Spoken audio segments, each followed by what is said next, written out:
నేను ఇక నీతో ఒక క్షణం కూడా కాపురం చేయలేను. నేను మా పుట్టింటికి వెళ్ళిపోతాను. ఏంది ఇది లేడీస్ చెప్పాల్సింటే నీకు మొగోడు చెప్తాడా? ఇదేదో ఇంట్రెస్టింగ్ కూడా ఏమైపోయింది ఇప్పుడు?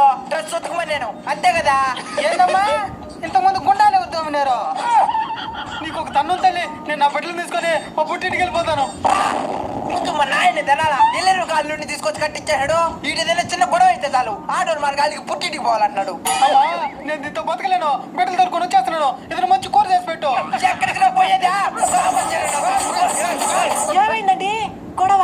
పక్కింటి వాళ్ళ మీద ఉండే ఇంట్రెస్ట్ మన ఇంటి పైన మనకు ఉండేదిలే. అది మన భారతీయ వారసత్వ సంపద. అన్నా నువ్వు రానా? ఏం జరిగిందని నేను చెప్తానా? వస్తాను రండి. ఇద్దరు పై నుంచి కింద దాకా మొత్తం చేరలేనా? నా లింగి కన్నా విలువ వజ్రాలు దాచుకున్నట్టు కట్టర్లు లాకర్లో దాచుకున్నా. ఇప్పుడు దాంట్లో కూడా చీరలు పడేస్తున్నదిరా. Ladies domination.